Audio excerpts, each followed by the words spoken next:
যদি দুয়ারে কোনোদিন ভক্ত আসে, সাধুগুরু বৈষ্ণব আসে,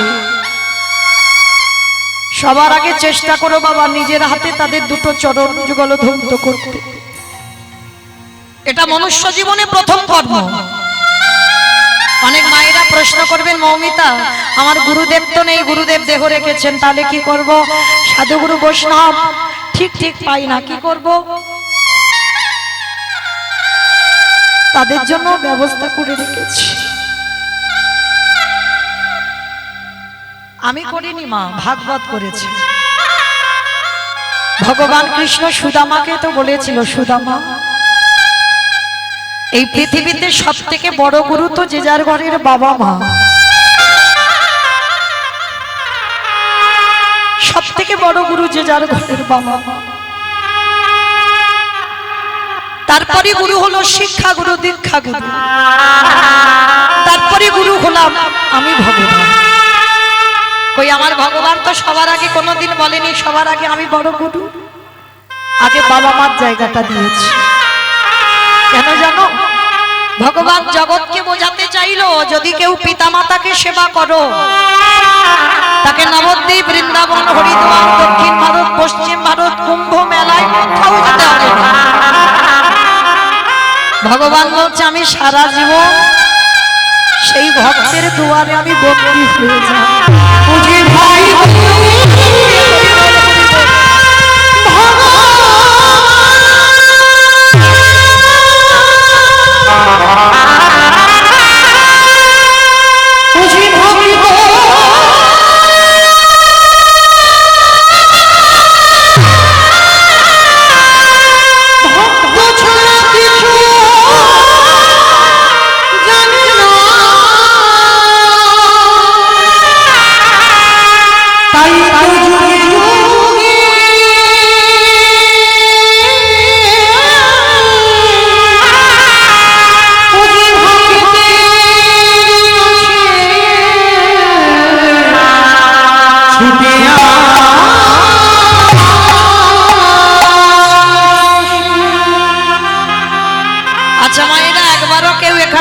এতজন ভক্ত আছেন, হৃদয়ে হাত রেখে বলতে পারবেন লাখ টাকা খরচা করে দুর্গা পূজা করেছি আমরা, হাজার হাজার টাকা খরচা করে বাবা লক্ষ্মী পূজা, কালী পুজো করলাম। এখানে একজনও ভক্ত বলতে পারবেন বছর অন্তর একবার জীবিত ভগবান পূজা করেন? কেউ বলতে পারবেন যে আমি জীবিত ভগবান পূজা করি? করি না বাবা।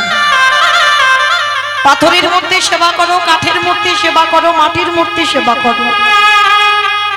আর যে ভগবান কথা বলতে পারে, যে ভগবান খায়, সেই ভগবানকে খাওয়াই না। ভগবান বলছে কোন ভক্তকে আমার কাছে আসতে হয় না, যদি জীবিত ভগবান বছর অন্তর কেউ সেবা করতে পারে।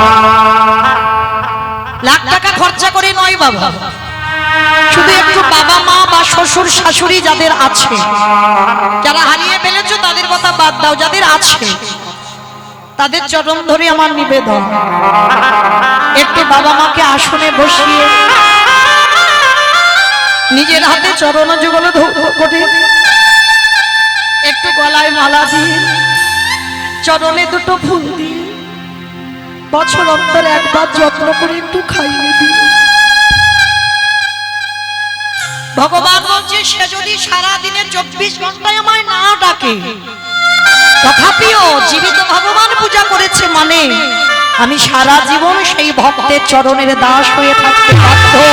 তাই গৌর প্রেমানন্দে হরি হরি। তো আজকে রাজস্বই যজ্ঞে ওই জন্য আমার ভগবান পা ধোয়ার দায়িত্বটা নিয়ে সমাজকে শেখালো। আমি ভগবান হয়ে যে কর্ম করছি তোরাও দেখে সে। ভগবান শুধু পা ধোয়াইনি, আরো একটা রাজস্বই যজ্ঞে কাজ করেছিল। ভক্তরা যারা যারা প্রসাদ পেয়েছিল, আমার কৃষ্ণ দয়াময় নর্দমায় ফেলেছি। শুধু নর্দমায় ফেলেনি বাবা, আরো একটা কর্ম করেছি। ওই সাধুগুরু বৈষ্ণবরা যে প্রসাদ পেয়েছে পাতাতে এঠেগুলো লেগে আছে। আমারে ভগবান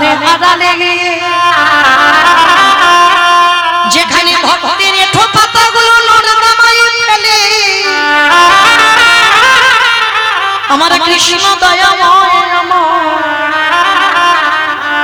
ওই পাতা থেকে এঁঠোগুলো তুলে নিয়ে আমার ভগবান সর্বঙ্গী অঙ্কেলে বলে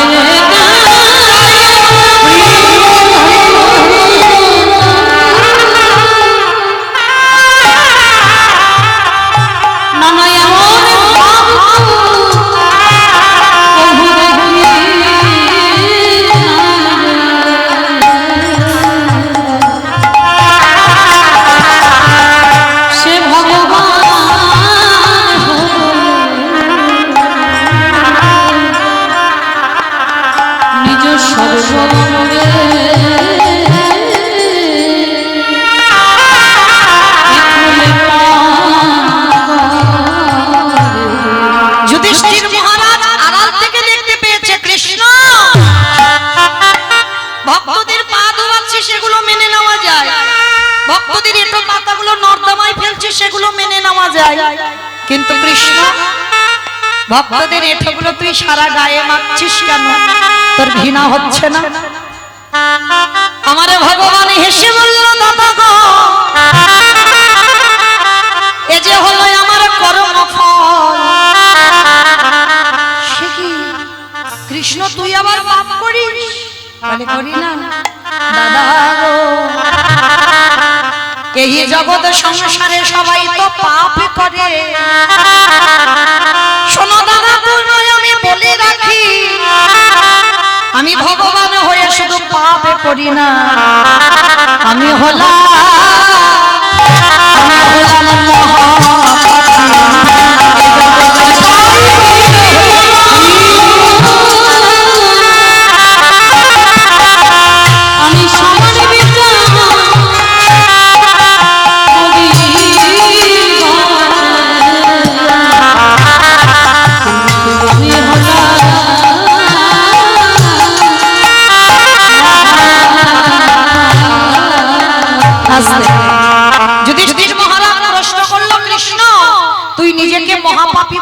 কেন? কি এমন পাপ করেছিস? তাহলে জানো দাদা পাপ আমি কৃষ্ণ অবতারে দাপরেতে করি নাই। তাহলে কবে করেছিস? বলে ত্রেতা যুগে রঘুপতি রামচন্দ্রের অবতারে। বাবা রাম অবতারে আমার রামচন্দ্র পাপ করেছিল। কি পাপ? এই যে দুর্গা পূজাটা হয়ে গেল করেছিল কে? রাম করেছিল তো। অকাল বোধন যে পূজাটা হলো অকাল বোধন, তো এই অকাল বোধন কেন করেছিল? রাবণকে মারবার জন্য। নবমী তিথিতে রাবণ বধ হয়েছিল, তাহলে ওই রাবণকে বধ করবার জন্য কিন্তু রামচন্দ্র দুর্গা পূজা অকাল বোধন করলো। আর সেই রাবণকে মেরে আমার রামচন্দ্রের মাথার চুল থেকে পায়ের নখ পর্যন্ত পাপী হয়ে গেল। অমাইরা এই জায়গাটা ভালো করে শোনেন, ভাবা যায়, এটা বিশ্বাস করা যায় যে রাবণের মতো দুরাচারকে মেরে আমার রামচন্দ্রের মাথা থেকে পা পর্যন্ত পাপ হয়েছে? কিংবা আপনারা বিশ্বাস করেন? বিশ্বাস করেন যে রাবণকে মেরে রামের পাপ হয়েছে? আচ্ছা আগে বলো তো দেখি, রাবণ ভালো লোক ছিল না খারাপ লোক ছিল? ভালো লোক ছিল। আমার বৃষ্টিতে বোধহয় মাথার গন্ডগোল হয়ে গেছে। রাবণ নাকি ভালো লোক ছিল? কেন ভালো লোক হবে? যে রাবণ ভগবানের বউ চুরি করে আনে সে রাবণ কোনোদিন ভালো হয়? ভালো হয়? তবু বলছে ভালো হয়, মানে আমার থেকে কত অভিজ্ঞতা আছে। ভালো কেন? যারা বলছে ভালো ভেবে বলতে হবে। নারী জাতিকে হরণ করেছে মানে খারাপ তা নয়। নারী তো শুধু ভোগের নয় বাবা। নারী কি শুধু ভোগে? যদি কোনো পুরুষ মনে করে নারী ভোগেরও, সারা জীবন নারী ভোগ করে যায়। নারী ভোগের নয়, নারী সাধনার, নারী ভজনের, নারী আরাধনা। এই জগতে নারী জাতি হলো পূজনে। যদি বলো কেন, আমার কথা নয়, আমার কোনো কথা বিশ্বাস করতে হবে না, গ্রন্থে প্রমাণ আছে। দেখো অসুরীদের অত্যাচারে যেদিন দেবতারা স্বর্গ ছাড়ে, আমার দশভুজা দুর্গা যদি দশাতে অসুরী নিধন না করত তাহলে দেবতারা যেত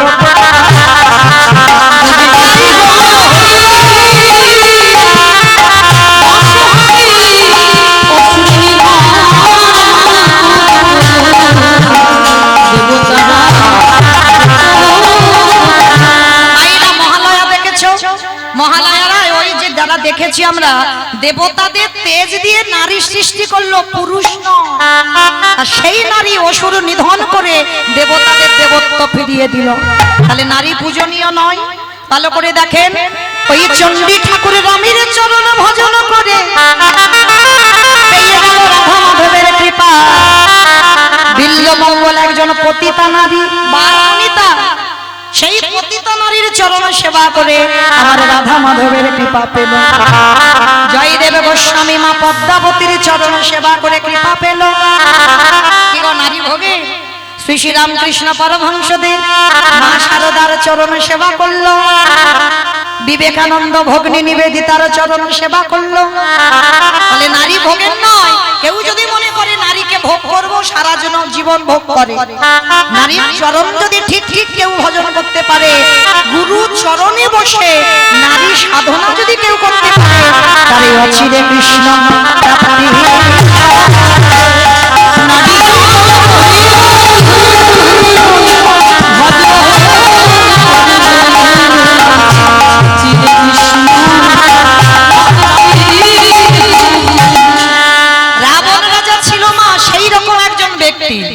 রাবণের বাইরেটা কঠিন ছিল কিন্তু ভিতরটা নয়। দেখবেন বাবা কোন কোন মানুষের সঙ্গে চলাফেরা করলে মানে বাইরেটা মোটে ভালো নয় বাবা, এত মানে খারাপ, সে মানুষের সঙ্গে চলতে ভালো লাগবে না, কিন্তু যখন সেই ব্যক্তির সঙ্গে মেলামেশা করবে তখন বুঝবে ওই মানুষটার মনটা কেমন। রাবণ ছিল তেমন চরিত্রের মানুষ। সীতামাকে তুলে এনে রাখলো কোথায়? কোথায় মা? অশোক। অশোক মনে রাখলো না? এখানেই তো উত্তর বেরিয়ে গেল। দেখেন, অশোক, যেখানে শোকের ছায়া লাগবে না সেইখানে সীতামাকে বন্দী করলো। তাহলে যে রাবণের 10,000 বউ ছিল, তাহলে বাবা প্রয়োজন ছিল না সীতামাকে অশোক মনে রাখার, তার একটা ঘরে রাখতে পারতো তো, কিন্তু রেখেছিল কি না? সীতামাকে তো ভোগ করার জন্য নয়। ওই সীতামা হলো ভব পারাপারের তরণী। ভালো করে তত্ত্বটা বোঝো। আমার তরণী মানে কি গো? নৌকা। বেশ, আচ্ছা বলো তো, এই নদীর ঘাটে যদি একটা নৌকা বাঁধা থাকে, ভালো করে যারা কীর্তন বোঝো তারা উত্তর দিতে পারবে, আর যারা বোঝো না বলতে পারবে না। ওই নদীর ঘাটে যদি নৌকা বাঁধা থাকে, হঠাৎ বাবা যিনি নৌকাটা চালায়, নৌকাটা তীরে রেখে কোথাও খেতে যাক বা ঘুরতে যাক, আর হঠাৎ যদি কেউ কোথা থেকে এসে ওই নৌকাটা ভাঙচুর করে, মাঝির কানে যদি একবার চলে যায়, ওই মাঝি ছুটে আসবে না মা দেখতে যে তার নৌকাটা ভাঙছে? দেখি আসবে কি না? বুঝতে পেরেছ আমার কথা নাকি আমি বলছি শুধু শুনে যাচ্ছ? তলিয়ে গেছে ভিতরে?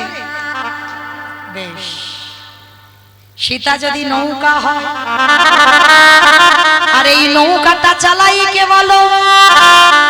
কে চালায় নৌকাটা? ড্রাইভার চালায়? নৌকা ড্রাইভার চালায়। অবস্থা দেখেছে? মাঝি তো চালায়। মাঝিটা কে?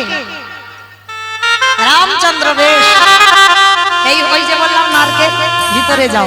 তাহলে দেখো, তাহলে সীতা যদি নৌকা হয় আর ওই নৌকাটা চালায় আমার রামচন্দ্র মাঝি, আর ওই চেরিরা অশোক বনে সীতামাকে মারছে, ভাঙচুর করছে, আর নৌকা যত হারামা হারামা বলে কাঁদেবে, ওই মাঝির কানে যদি একেবারে চলে যায়, আর কি মাঝি থাকতে পারবে?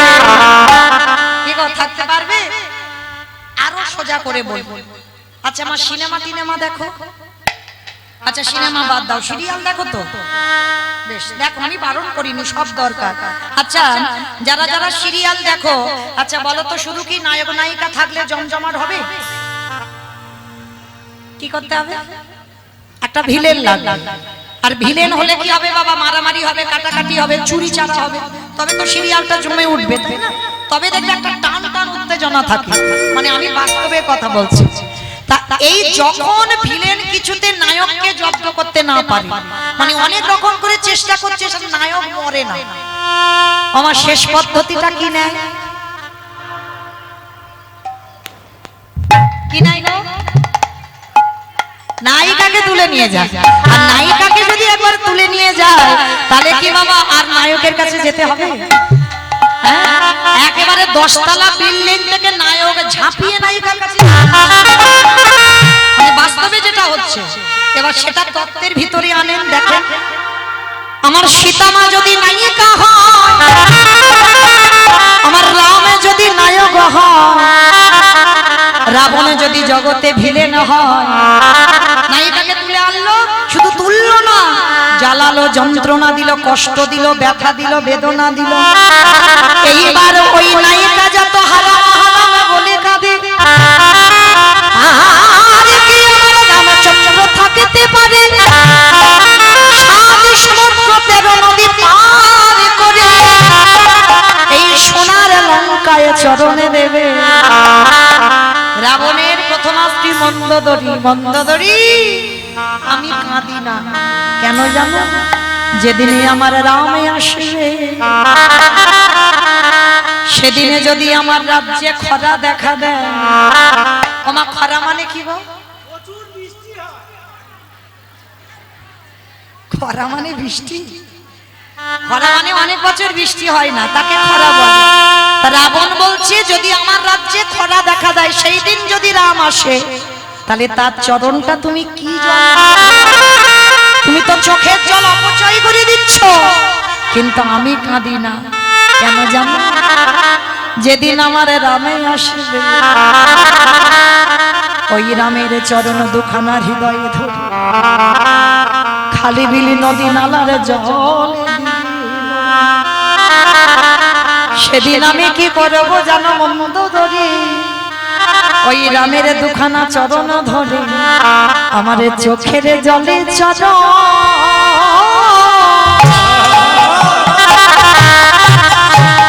আমি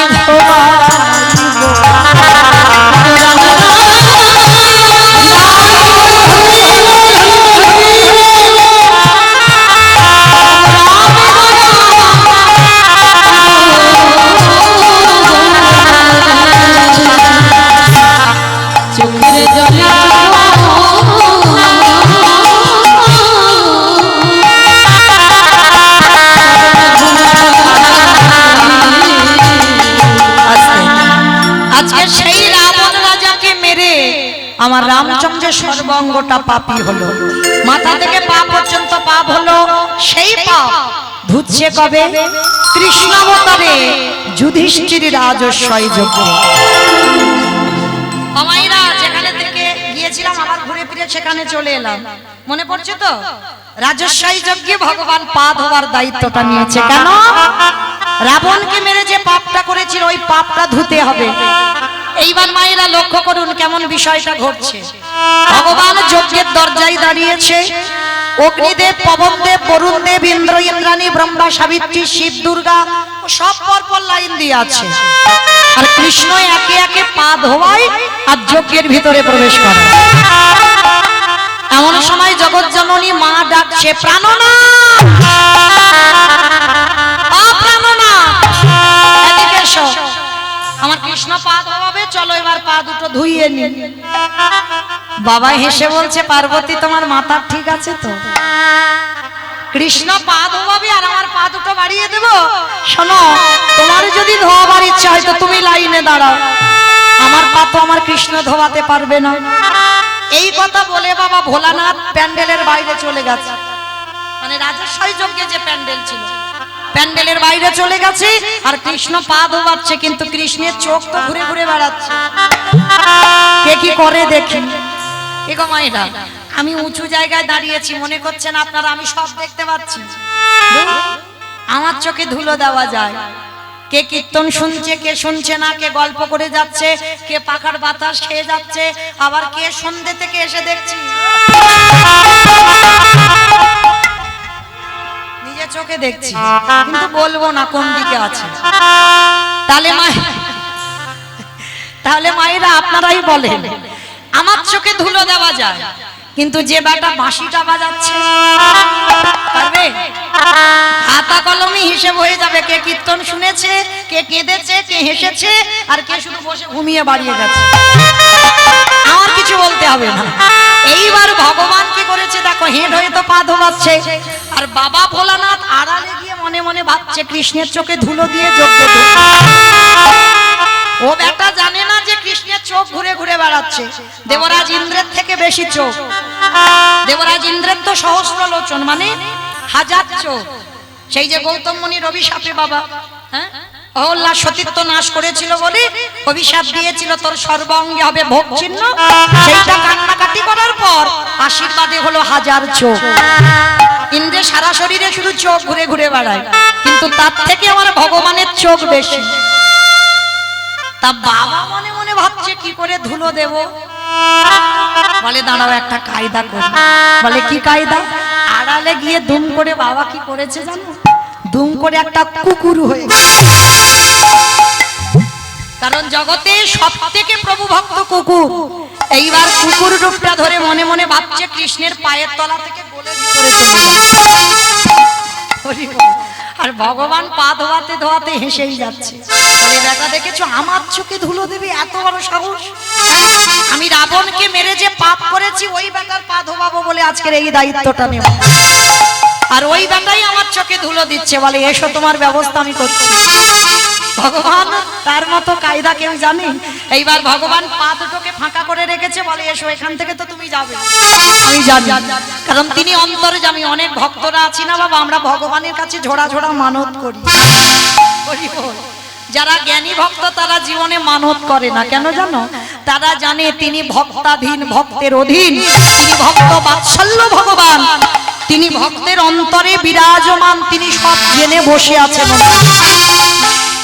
তাহলে বড়াই করে বলবো কেন ঠাকুর ছেলের চাকরি দাও, ঠাকুর আমার ছেলের রেজাল্ট ভালো দাও, বলবো কেন? সে কি জানে না আমার মনের ভিতরে কি চলছে? খবরদার জীবনে বলো না, কেমন? যারা জ্ঞানী ভক্ত তারা বলবে না। এইবার ভগবান কি করেছে, পা ধুইয়ে যাচ্ছে, আর বাবা ভোলানাথ কুকুর হয়ে গুটি গুটি পায়ে আসছে পিছন থেকে। আর এসে কৃষ্ণের পায়ের তলা থেকে সবে মাত্র মাথাটাকে, আর যেই না মাথাটা, কৃষ্ণ দুটো হাঁটু নিয়ে কুকুরের কানের কাছে। এইবার দেখ কেমন লাগে। আর কানের কাছে কুকুরে চেপে ধরলে কুকুর কি করবে? কেউ কেউ করবে না? বারবার বলছে কৃষ্ণ ছাড়ো, কৃষ্ণ ছাড়ো, কৃষ্ণ ছাড়ো। বলে ছাড়বো বলে ধরি নাই। হে বৈষ্ণব আমি বসাই,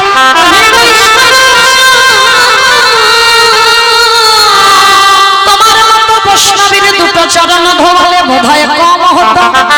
তাই তো কৃপা করে করুণা করে তুমি আমার জন্য আরো এক্সট্রা দুটো জুড়েছো। আমার বুঝেছো? শিব ঠাকুরের কটা পা? দুটো পা। আর কুকুরের? ভগবান বলছে হে বৈষ্ণব, তোমার মতো বৈষ্ণবের দুটো পা ধোয়ালে আমার কম হতো। রাবণকে যে মেরে পাপ করেছে, ওই জন্য তো তুমি আমার জন্য আরো এক্সট্রা দুটো জুড়েছো। এবারে দাও।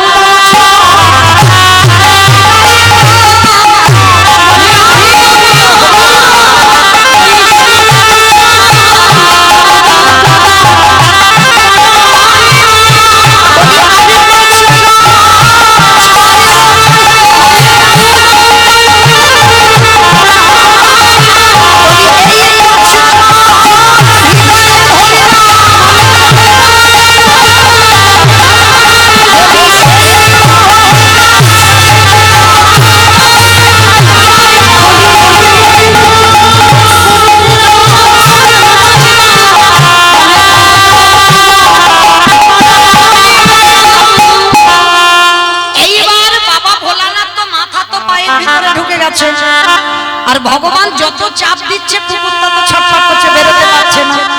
ভগবান কি করেছে, মা মোটা একটা দড়ি নিয়ে কুকুরটাকে বেঁধেছে। রাজস্বই যজ্ঞে সবাই দেখে যাচ্ছে ভগবান একটা কুকুরকে নিয়ে মেতেছে, আর কুকুরটা যে কে সবাই বুঝতে পারছে না, আর বাবা নিজ রূপে আসতে পারছে না। মা একটা প্রেস্টিজের ব্যাপার, সম্মানের ব্যাপার, আর নিজ রূপে আসতে পারছে না। এইবার ভগবান কি করেছে, যেই না কুকুরের পেটে বেঁধেছে, চারটে পা ছটফট করছে। ভগবান বলে এবার পায়ের ব্যবস্থা করতে হবে, চারটে পা এক জায়গা বেঁধে দিয়েছে। আর যেই কুকুরের পা বেঁধে দিল, আর কিছু করতে পারবে কুকুর? শুধু ধুলায় গড়া গড়িয়ে যায়, আর কৃষ্ণ কৃষ্ণ বলে কাঁদে।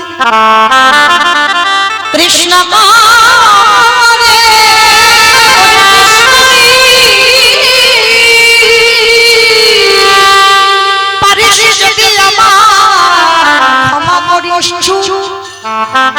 কথা হবে না, দেখে যাও কি করবে। সবার পা ধোয়াচ্ছে ঘটিতে করে জল দিয়ে, আর কুকুর রূপী ভোলানাথকে কি করেছে জানো?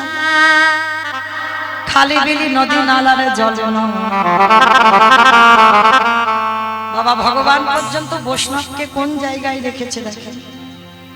আপনারা আমরা বৈষ্ণবদের পিছনে খুব ধরে ধরে বেড়াই, ধরি না? একটা দিন বাবা চলছে তো দামোদর মাস, কতজন দামোদর মাস পালছেন? কই একবার হাতটা তোলেন দেখি। কতজন পালছেন? কারা কারা প্রদীপ দিচ্ছেন একবার হাতটা তোলেন। হাই ভগবান,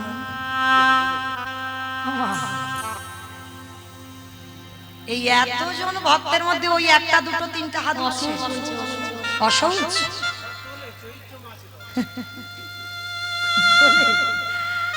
আচ্ছা সব কি গ্রামের ভক্ত না? এটা বিশ্বাস হচ্ছে না, সব গ্রামের ভক্ত নয়। তাহলে একটা দুটো হাত উঠলো কেন? তার মানে প্রদীপও দাওনি আর দামোদর ব্রত করছো না। আচ্ছা বলো তো, সংসার সুখের হয় পুরুষের গুণে।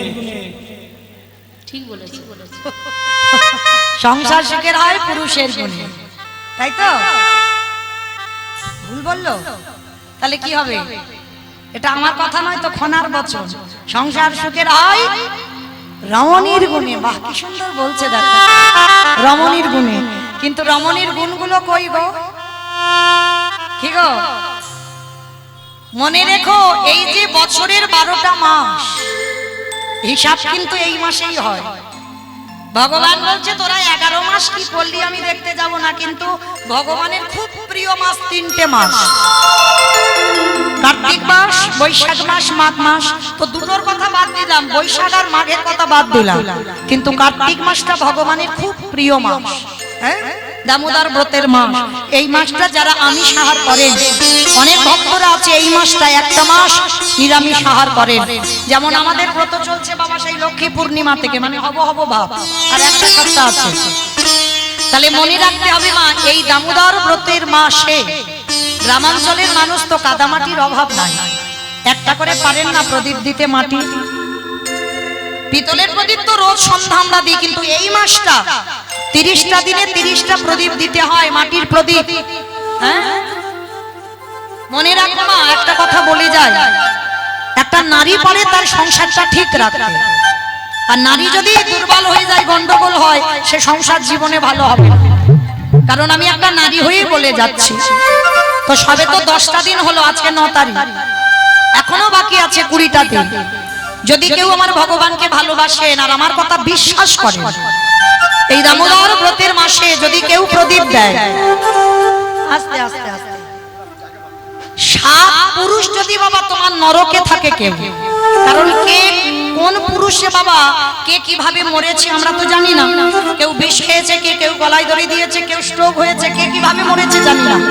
7 পুরুষ যদি কেউ নরকে থাকে, তুমি যদি এই দামোদর মাস মানে কার্তিক মাসে একটা করে প্রদীপ দিতে পারো, তুলসী তলায় হোক বা গোবিন্দ চরণে হোক, তাহলে তেলের প্রদীপ নয়, তেল যদি হয় সেটা তিলের তেল হবে, না হলে বাবা ঘিয়ের প্রদীপ দিতে হবে। যদি দিতে পারো, তোমার 7 পুরুষ যে নরকে আছে তারা নরক যন্ত্রণা থেকে সবাই মুক্তি পাবে। এই মাসটা খুব হিসাবের মাস। 11 মাস তুমি যাই করো, কিন্তু এই মাসে যদি একটু সাধন ভজন করো, তাতেই কৃপা হয়ে যাবে। তো চেষ্টা করবে মা, চরণ ধরে বলে যাচ্ছি, অন্তত এখনো 20 দিন বাকি। তাতে আমি অবশ্যই বলবো যে আপনাদের পূর্বপুরুষেরা যারা কষ্ট পাচ্ছে তারা নরক যন্ত্রণা থেকে উদ্ধার পাবে, আর আপনার সংসারের মঙ্গল হবে, আপনারও মঙ্গল হবে, কৃষ্ণ প্রেম ভক্তির উদয় হবে। এই হরিবাসরে দাঁড়িয়ে আমার বিশ্বাস। আচ্ছা, আমার যারা যারা প্রদীপ দাও না, এই আমার একটুখানি কথা শুনে কতজন কালকে থেকে প্রদীপ দেখবে একবার বলবে হাত তুলে? সবাই সবাই দেবে?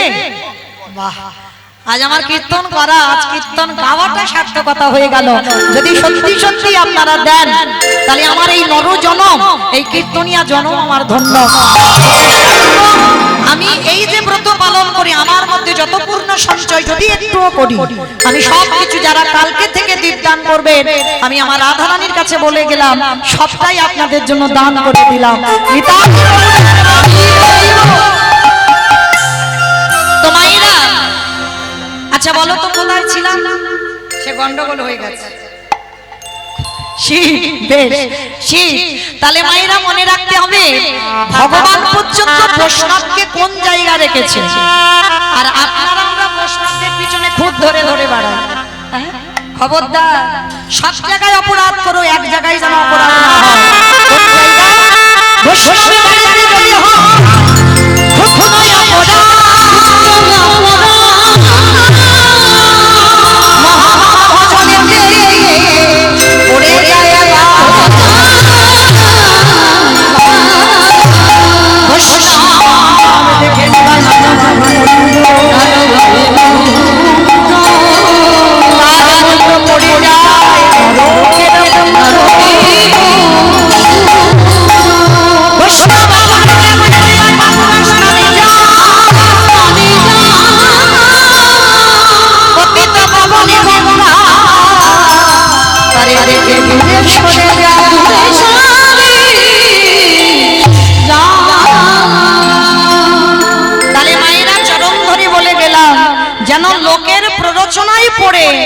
যেন চপল গোপালের মতো তোমরা অপরাধ করে ফেলো না।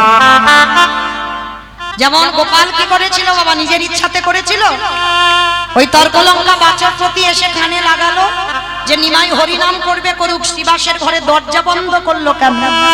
আর তাতেই তো খেপে গেল ওই চপল গোপাল। আর তাতে কি করলো? শ্রীবাস বৈষ্ণব ছিল, আর তার ঘরে মদের হাড়ি, ছাগলের মাথা, জবার মালা দিয়ে ঝুলিয়ে দিল। আর তাতে কি হলো পরিণতিটা? সর্বাঙ্গে গলিত কুষ্ঠ ব্যাধি নিস্তারিণী দূর দূর করে বাবা সংসার থেকে বের করে। তাহলে লোকের প্ররোচনায় পড়েও যেন বৈষ্ণব অপরাধী আমরা না হই। কেমন? তো আজকে সেই ভগবান ওই বৈষ্ণব রূপী কুকুরের চারটে চরণ ধরে একটু একটু করে চোখের জল শিব ঠাকুরের চরণে দিচ্ছে। কারণ বাবা, আমরা যেমন শিব ঠাকুরের ভক্ত, আমার ভগবানও তো কারোর ভজন করে। কার ভজন করে জানো? পরম বৈষ্ণব বাবা ভোলানাথ। আমার ভগবান কৃষ্ণ বাবার চরণ ভজন করে। তো যেই না চোখের জলটা ওই কুকুর রূপী ভোলানাথের চরণে পড়ল, সেই সময় ভোলানাথ প্রতিজ্ঞা করল, কৃষ্ণ আগত কলিযুগে আমি কোনোদিন আর শিব হব না, আমি হব দ্বৈত আচার্য। তুই আমার কৃষ্ণ হবি না, তুই হবি নদিয়ার নিমাই চাঁদ। আমাইরা মনে পড়ছে আমি যেখান থেকে এসেছিলাম আবার ঘুরে ফিরে সেখানে গেলাম। প্রশ্ন করেছিলাম সত্যতে শিব, ত্রেতাতে শিব, দ্বাপরে শিব, কিন্তু কলিতে নয়। এই নয় কেন, এইটা জানবার জন্য একটু রামায়ণ মহাভারতে গেলাম। এইবার লক্ষ্য করে দেখেন বাবা, আমার পরম বৈষ্ণব বাবা ভোলানাথ সেদিন প্রতিজ্ঞা করলো, কৃষ্ণ আগত কলিতে আমি শিব নয় অদ্বৈত, তুই আমার কৃষ্ণ নয়, তুই হবি নিমাই চাঁদ। আমি 12 বৎসর তুলসী ভাসিয়ে তোকে আহ্বান করব, তোর থেকে 52 বছরের বড় হব। যেদিন আমি ওই শান্তিপুর থেকে সুরধনী গঙ্গায় 3টি তুলসী পত্র ভাসিয়ে তোকে বৈকুণ্ঠ থেকে আহ্বান করব, তুই যেদিন নদিয়ায় নামবি, আমি শান্তিপুর থেকে তোর সঙ্গে দেখা করতে যাব। আজ যেমন রাজস্বই যজ্ঞে তোর চোখের জল আমার মতো কুকুরের পায়ে পড়লো, এই কুকুর যেদিন নদিয়ায় যাবে, তুই আর আমি দুজনে প্রথম সাক্ষাৎ হবে। আমি কথা